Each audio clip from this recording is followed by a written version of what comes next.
오늘 이 시간에는 워커 에반스에 대해서 알아보겠습니다. 워커 에반스는 FSA를 대표하는 사진가다라는 그런 타이틀도 있지만 다큐멘터리 사진의 새 분야를 개척한 사진가로도 평가받고 있는 그런 세계적인 사진가가 워커 에반스다라고 이렇게 볼 수가 있어요. 워커 에반스는 미국의 미주리주 세인트루이스에서 태어났다라고 얘기합니다. 1903년생이죠. 1933년생이고 1975년도에 사망을 하니까 72살의 나이로 사망을 했습니다. 그래서 요 FSA 또 다른 강의 도로시아 랭도 같은 FSA 출신 사진가지만 이 다큐멘터리 사진가들은 일반적인 다른 사진가들에 비해서 굉장히 수명이 좀 짧았던 것 같아요.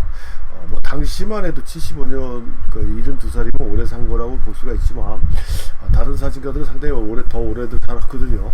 하여튼 이 에반스는 이 집안이 굉장히 풍요로웠던 집안입니다. 그러니까 부잣집 아들이었다라고 보시면 될 것 같습니다. 아버지가 이 광고 디렉터였다라는 거죠. 요즘도 광고 디렉터 하시는 분들이 돈을 많이 벌고 있죠. 그래서 하여튼 어린 시절을 뉴욕이나 시카고 이런 동에서 이렇게 그러니까 미국을 대표하는 도시에서 생활을 주로 했던 것 같습니다. 그리고 어릴 때부터 그림 그리는 걸 굉장히 좋아했고요. 그다음에 그래서 이 그림 그리는 걸 좋아하다 보니까 그림 엽서 같은 것도 수집을 하고, 그다음에 이 코닥 카메라를 사가지고요. 지금 기종은 안 나와 있는데 하여튼 브로니 시리즈 것 같습니다. 다른 사진가들하고 비슷하게 이 코닥 카메라를 사가지고 가족하고 친구들의 그런 스냅샷을 찍는 걸 굉장히 즐겨했던 그런 사람이 워커 에반스라고 이렇게 말씀드릴 수가 있습니다. 그러니까 사진에 대한 관심은 그때부터 있었던 것 같아요. 근데 사진가가 되겠다라는 생각은 안 했던 것 같지만 하여튼 그림 그리는 것도 좋아하고 사진 찍는 것도 좋아했던 그런 어린 시절을 보냈고요.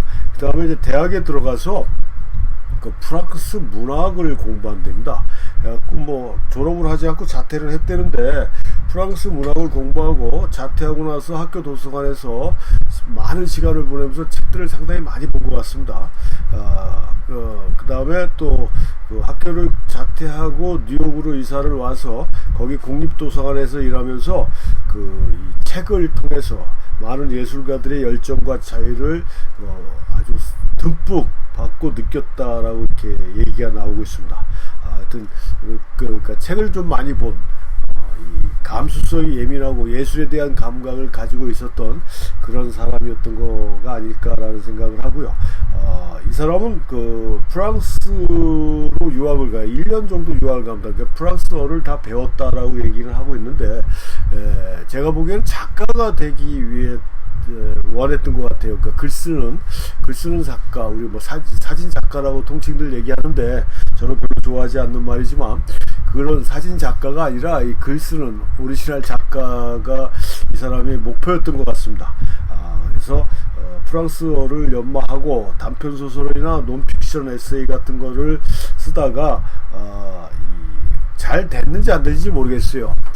뉴욕에 와서 글을 쓰기 위해서 뉴욕으로 돌아왔다라고 그러는데 1년 후에 글쎄요, 그건 정확하게 모르겠습니다. 제가 보기에는 프랑스에 가서 작가가 되려고 하다가 실패하지 않았나라고 생각을 되는데 아무튼 프랑스 쪽에서는 성공하지 못하고 뉴욕으로 돌아와서 이 카메라를 들고 다니면서 문학의 전략적인 서정성, 아이러니, 예리한 묘사, 서사 구조 이런 거를 사진에 담으면서 이 자기의 그런 문학적인 충동이나 감각을 사진에 끌어들이려고 상당히 많은 시도를 했다라는 거예요. 그러니까 글로서는 상당히 자신의 그 역량이 부족했다라고 느꼈는지 몰라도 사진을 통해서 자기가 표현하고자, 그러니까 글을 통해서 표현하고자 했던 걸 사진을 통해서 표현을 하려고 바꿨던 게 아닐까라고 제가 제 나름대로 이제 자료를 조사하고 공부를 하다 보니까 그렇게 느꼈던 건데 물론 또 틀릴 수는 있습니다. 근데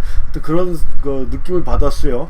하여튼 그렇게 사진을 이제 찍었는데 그때도 사진을 본격적으로 한 건 아니고요. 이 증권회사에서 또 일을 한답니다. 증권회사에서 월스트리트, 뉴욕에 있는 월스트리트 증권회사에서 그 사무원으로 일을 또 한 2년 정도, 2, 3년 정도 일을 했던 것 같아요. 2, 3년 정도 일을 하다가 본격적으로 사진을 하기 시작한 게 1928년부터 사진을 찍기 시작했다라고 얘기를 합니다. 근데 이 사람이 프랑스에 가서 이 유젠 나체나 아우구스트 잔도라는 세계적인 사진가의 그 영향을 받았던 것 같습니다. 이 개인적으로 이 워커 에반스가 유젠 나체 하면은 프랑스 사진의 대북격인 사람이라고 이렇게 볼 수가 있는데, 물론 우리가 사진사를 통해서 이렇게 보면은요, 20세기 사진가 중에 그 죽고 나서 이름을 알려진 사진가가 유젠 나체입니다. 그러다가 뭐 최근에 와가지고 그 비비안 마이어인가요?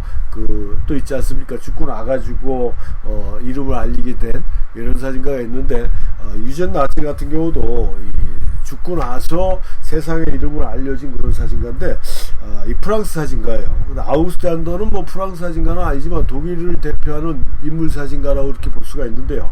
하여튼 유럽 쪽, 프랑스 쪽에 가서 일하는 사람들의 사진을 보면서 뭐 충격을 받았는지 영향을 받았는지 모르겠지만, 이 워커 에반스는 이 유젠 나체와 아우구스트 잔도의 영향을 받고 사진이 이제 본격적으로 시작을 했다라고 이렇게 말씀드릴 수가 있고, 이 사람의 워커 에반스의 그 초창기 사진은 그 유럽의 모더니즘의 영향을 받았다라는 얘기를 합니다. 예술 사조가 나오면 상당히 저도 골치 아픈데요, 잘 알지를 못하기 때문에.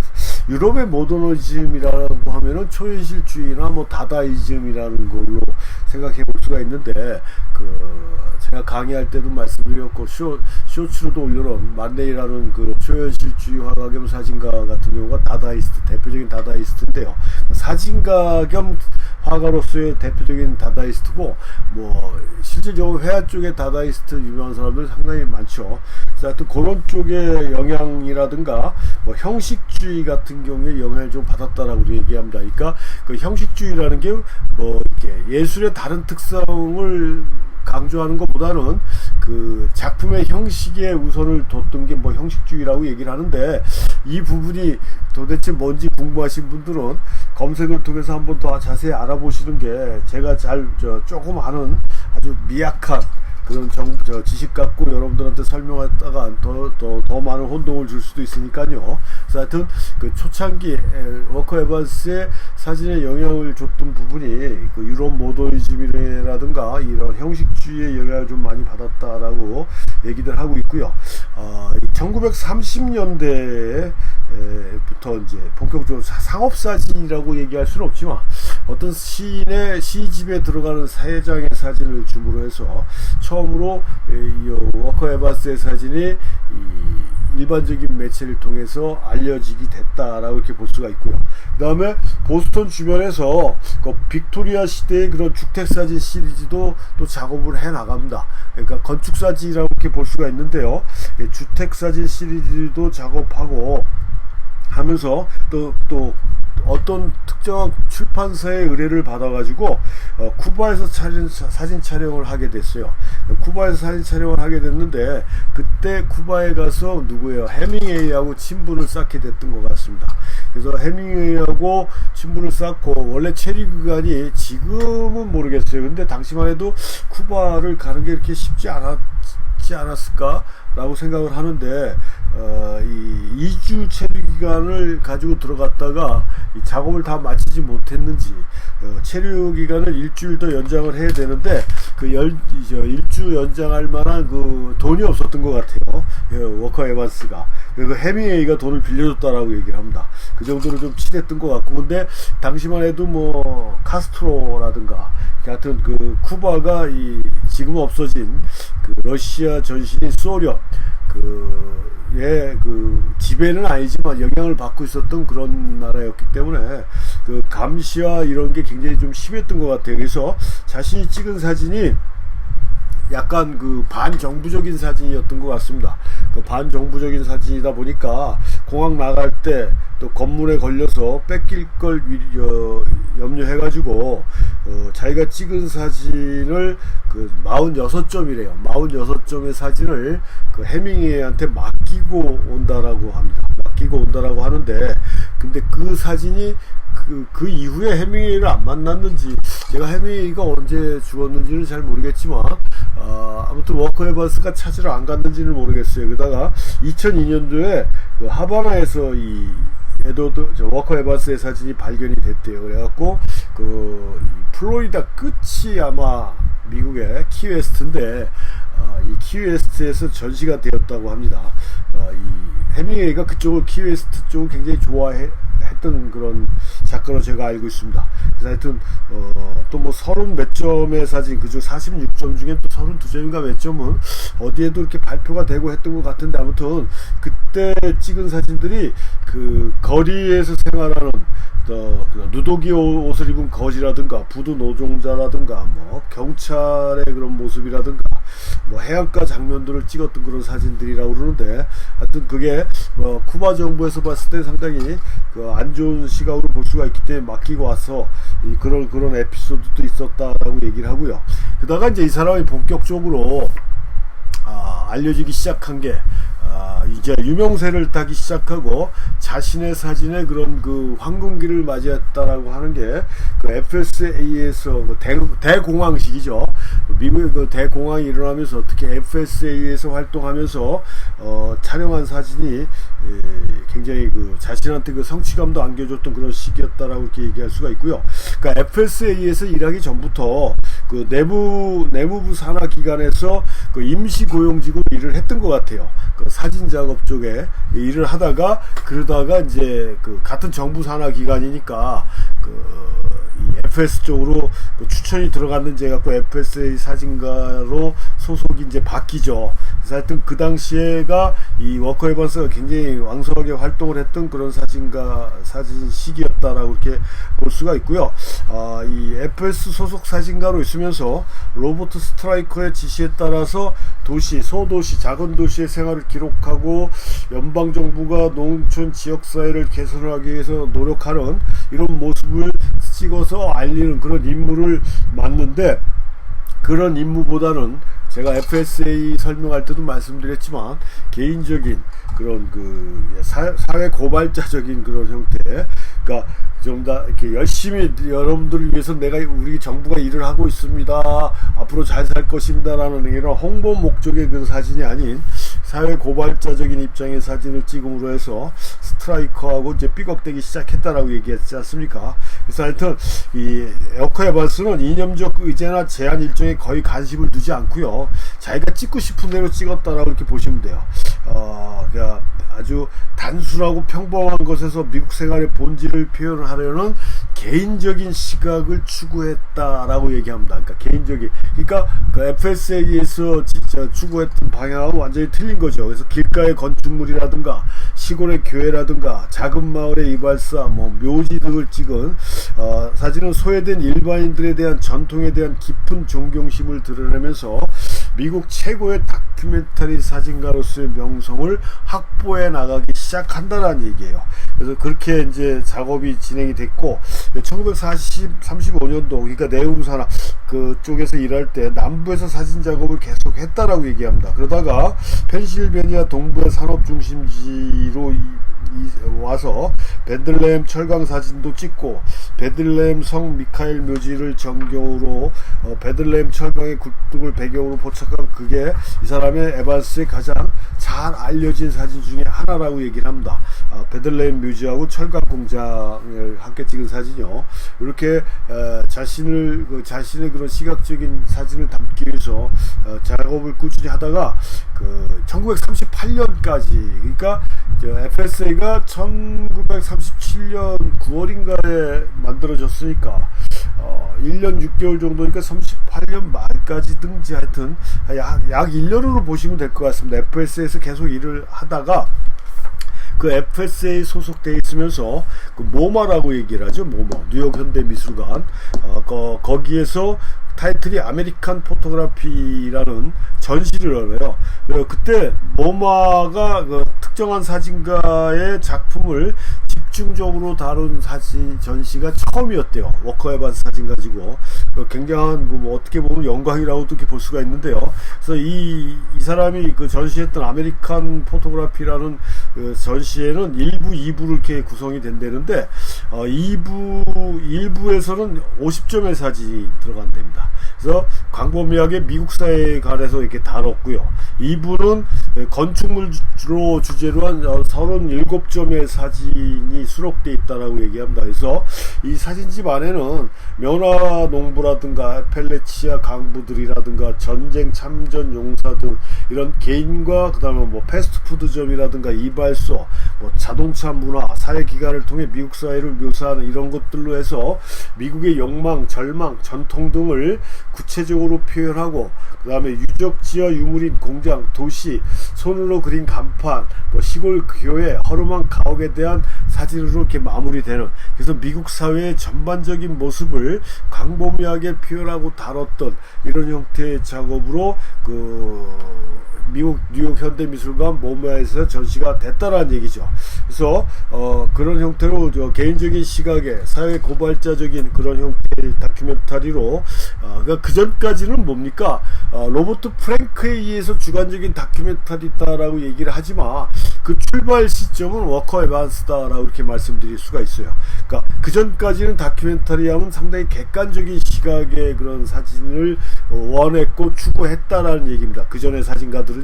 그렇지만 워커 에반스는 완전히 개인적인 시각, 개인적인 관점에서 그러니까 어떤 면에서 주관적인 시각으로 작업을 했던 그런 최초의 사진가다라고 이렇게 얘기할 수가 있습니다. 그래서 이 사람이 새로운 다큐멘터리 사진의 선구자다라는 타이틀을 받을 수 있었던 거고, 다큐멘터리 사진의 대국격으로 인정을 받았던 게 그런 쪽에 있다라는 거고요. 그 다음에 이제 FSA에서 해고가 된다라고 그랬죠. 해고가 되는 이유는 뭐라고 그랬습니까? FSA가 추구했던 사진의 방향과 전혀 다른 쪽의 시선으로 작업을 했기 때문에 그렇다라는 얘기죠. 그래서 아무튼 로버트 스트라이커는 그 뉴딜 정책의 일환으로 이 선전 홍보용의 그 농촌의 모습을 기록하자고 사진가들한테 지시를 했지만 이 워커 에반스는 사진은 사진가의 시각이 개입될 수뿐이 없다. 그래서 그 시각은 이 사람의 시각을 저절로 사회 고발자적인 성향을 띠게 됨으로 해서 그 FSA가 추구했던 사진의 방향성하고 틀리고 또 해를 끼치는 입장이다 보니까 로버트 스트라이커는 불가피하게 해고를 시켜버렸다라는 얘기고요. 그래서 이 워커 에반스는 이 현대 다큐멘터리 사진의 원조로 평가를 받는 이유가 바로 이런 경우가 있기 때문이다라는 얘기입니다. 그래서 1년 반 만에 해고된 이유도 사회 고발자적인 사진의 성격 때문이라고 볼 수가 있고, 주관적인 시각의 다큐멘터리에 포문을 연 사진가다라고 다시 한번 정리해서 말씀드리겠습니다.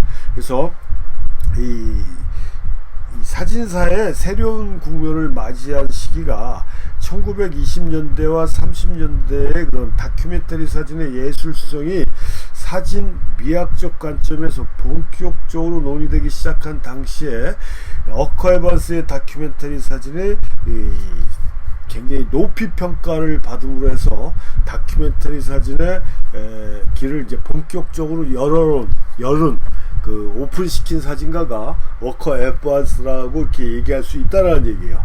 그러니까 다큐멘터리 사진의 그런 예술성을 확보하고 그걸 시도했던 그런 사진가가 워커 에반스다. 그러니까 그게 다큐멘터리 사진이 그 예술적으로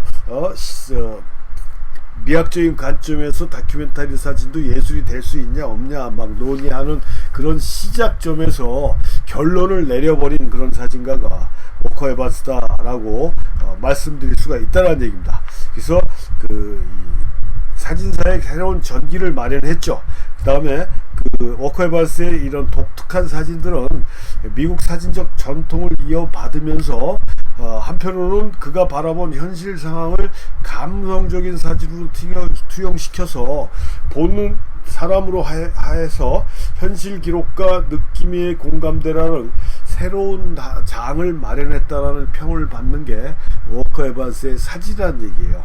그러니까 사진을 보고 이 다큐멘터리 사진이니까 현실의 상황이 투영이 되겠죠. 근데 그 현실의 기록을 보면서 그 사진을 보는 사람이 자신들이 느낄 수 있는 그런 그 느낌, 생각 이런 게 공감대를 형성할 수 있는 이런 형태의 그 사진 포맷을 형성했다라는 얘기고요. 아까도 말씀드린 대로 이 사람은 그 사진을 그 글로 표현하지 못했던 걸 사진으로 표현하기 위해서 상당히 신경을 쓰고 했던 사진가가 이 워커 에반스가 아닌가라고 제가 시작점에서 말씀드렸지 않습니까?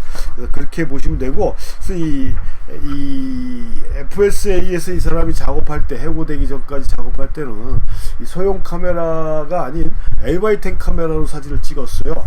그래서 굉장히 그 퀄리티가 뛰어나죠. 그 다음에 이 사람은 사진가로서 자신의 목표가 그 문학적, 그러니까 문해력이라고 그랬어요. 문해력이 뭡니까? 글을 읽고 이해하는 능력이, 그러니까 문학적이고 권위 있고 초월적인 사진을 찍는 것이다 라고 얘기를 했어요. 상당히 어려운 얘기인데요.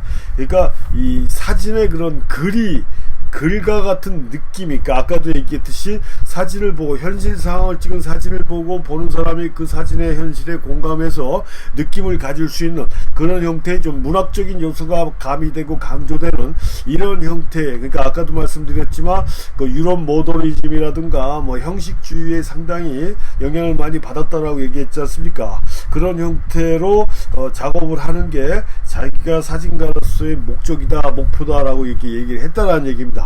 그런 측면에서 이 워커 에반스 사진은 상당히 높은 평가를 받았다라고 얘기할 수가 있는 거고요. 이 워커 에반스가 찍은 사진은 단순하게 현장을 기록하는 그런 기록 사진을 뛰어넘어서 이 생생한 현장감과 조화를 이루는 피사체에 드러나지 않는 삶의 숨결까지도 표현하는, 그러니까 독특한 조형 구성과 단순한 주제 모각 방식을 통해서 표현을 했던, 상당히 어렵습니다. 사진을 많이 보셔야 돼요. 워커 에반스 사진을 많이 보시면서 지금 이 강의 내용을 되씹어 보시면은 어느 정도 이해가 가지 않을까라고 생각합니다. 그러니까 단순한 기록 사진을 뛰어넘어 가지고 그 사진에 담겨있는 현장감에 그 사진 속에 들어있는 피사체에서 보여지지 않는, 그 겉으로 드러나지 않는 삶의 깊이까지도 표출해내는 이런 형태의 사진으로 부각시켰던 게 워커 에반스의 사진의 특징이다 라고 이렇게 얘기할 수가 있고요. 이 FSA 시절에서 하지 못했던, 그러니까 공식적인 기록이라는 다큐멘터리 사진의 한계를 뛰어넘어서 이 도로시아 랭도 마찬가지지만 함께 그 삶의 진실된 모습을 담아낸 그런 사진들이 이 워커 에반스의 이런 다큐멘터리 사진들이 예술적인 차원으로 끌어올리는 전기를 마련했다라는 얘기예요. 그러니까 공식적인 기록, 형식적인 기록, 그 현장의 단순한 그런 기록을 뛰어넘는 그런 형태의 차원이 이 워커 에반스의 사진의 특징이다 라고 얘기할 수가 있고요. 이 FSA에서 그만두고 나와서는 또 한동안 그러니까 1938년부터 1941년까지 뉴욕 지하철에서 그 인물 사진을 제작을 합니다. 그러니까 계속 찍어요. 그러니까 이 정책이나 정부에 대한 이런 정치에 관여하지는 절대 아주 질색을 했나 봐. FSA에서 너무 질렸던 것 같아요. 그래서 자기는 뭐 그런 쪽의 사진을 찍지 않겠다 해가지고 이 뉴욕 지하철 시리즈 사진을 찍는데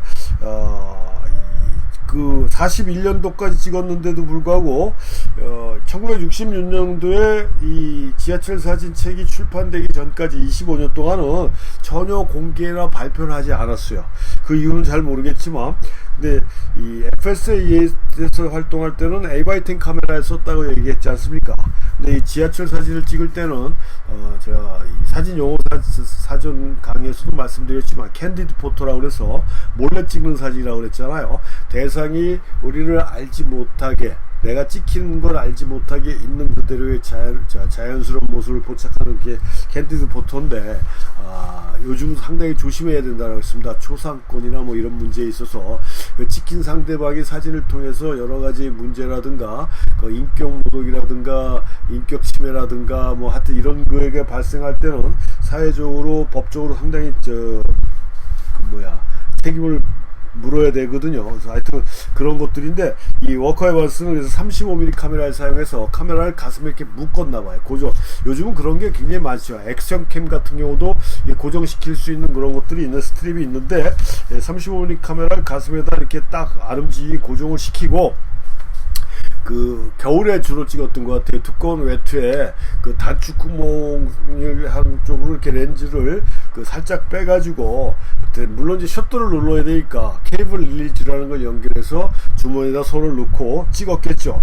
그런 식으로 해서 은밀하게 아주 가까이 접근을 해서 사진을 찍어서 이 뉴욕 지하철에 이게 초상 사진을 시리즈를 작업을 했다라고. 그래서 이 워커 에반스가 얘기를 하기를 사진 속 인물들은 아무 자세도 취하지 않았고 자신의 생각에 빠져서 끊임없이 변화하는 기분과 표정을 보여줬답니다. 그래서 외딴 침실보다 지하철 안에서 사람들의 얼굴이 벌거벗은 채 누워있는 것 같다라고 워커 에반스는 사진을 찍었어요. 그만큼 자연스러운 느낌의 자연스러운 표정을 잡아냈다라는 얘기겠죠. 그렇게 워커 에반스는 지하철 사진도 찍었습니다. 하여튼 뭐 지하철 사진도 있지만 앞부분에 얘기한 FSA 시절에 이런 작업이 훨씬 더 이 사람을 대표하는 사진이 됐고요.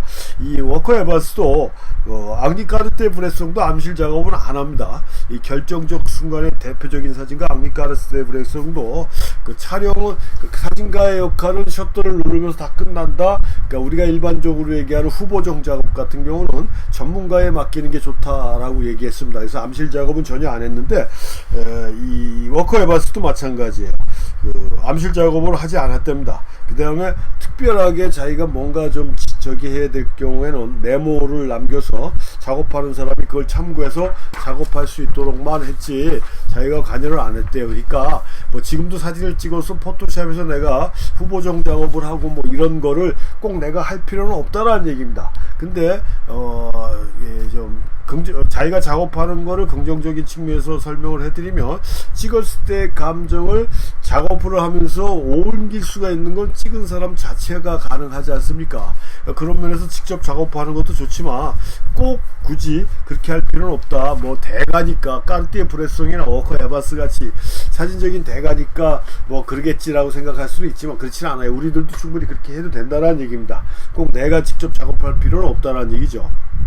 그래서 이 사람은 1934년부터 1965년까지 포춘지 아시죠? 포춘지 상당히 유명한 경제 잡지인가 그렇죠? 포춘지에 400장 이상의 사진을 기고했고 45개의 기사를 쓰면서 작업을 했고요. 또 1945년부터 1965년까지는 이 특별한 잡지의 사진 편집자로 일을 했고, 또 포트폴리오 구상이나 사진 실행, 페이지 레이아웃, 디자인뿐만 아니라 하여튼 거기에 수반되는 텍스트까지도 직접 집필하는 아주 만능적인 그런 작업자였다라고 이렇게 볼 수가 있고요.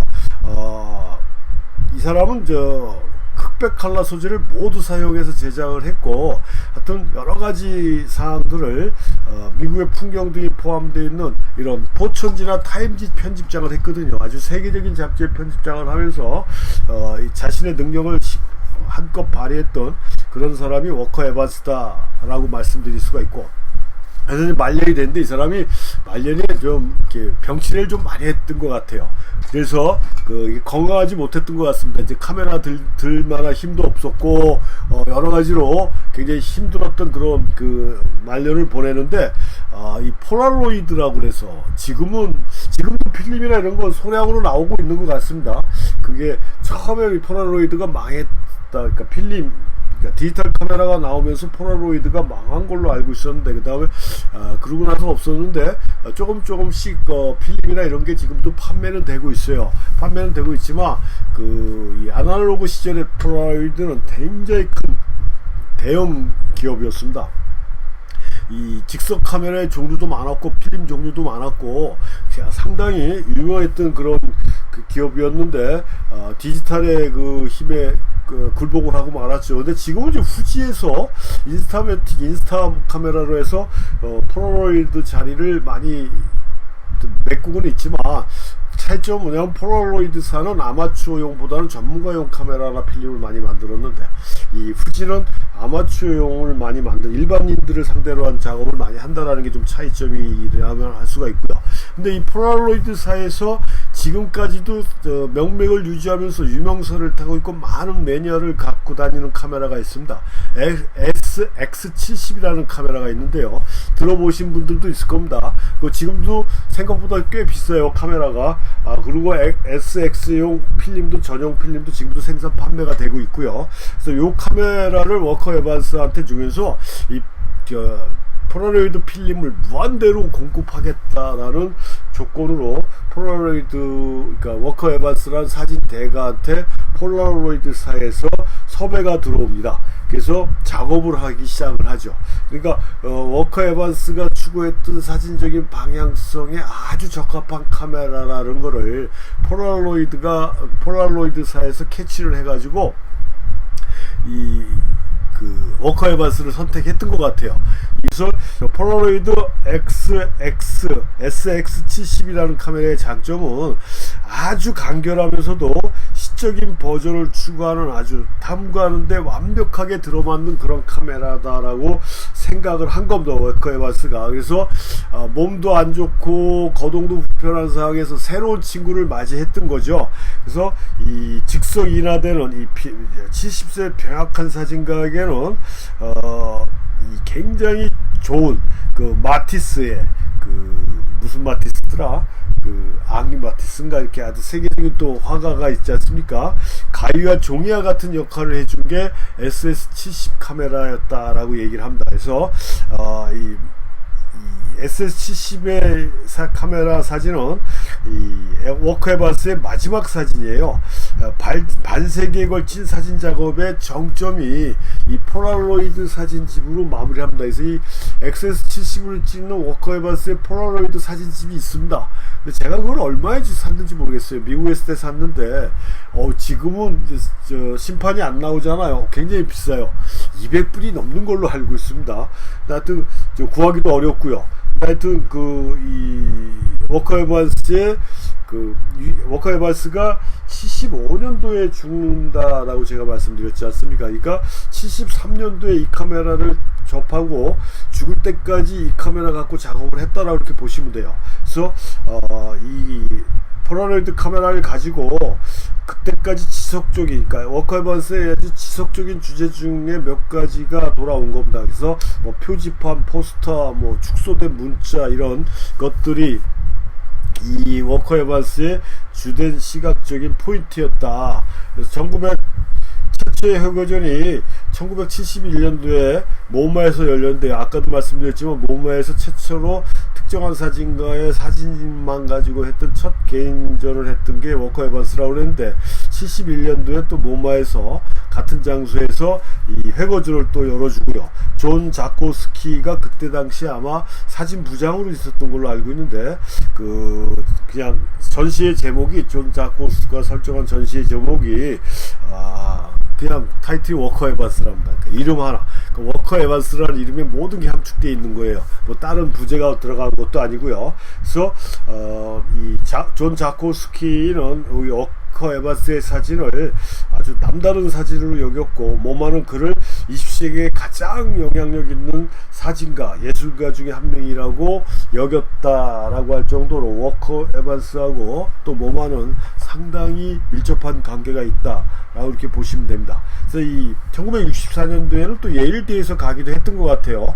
그래서 이 자기 사진 스타일을 일상의 문맥에서 사물의 의미를 인지하는 가정 다큐멘터리라고 이렇게 얘기를 했답니다. 그러니까 생활 사진이다라고 이렇게 바꿔서 얘기할 수 있을 것 같습니다. 그러니까 일상적인 우리가 생활하는 공간에서 그 공간에 필요한 그런 사물이 가지고 있는 그런 의미나 내용을 인지하는 그런 생활 다큐멘터리가 자기 사진의 특징이다라는 걸 64년도에 예일대 강의에서 얘기를 했다라고 얘기를 하고요.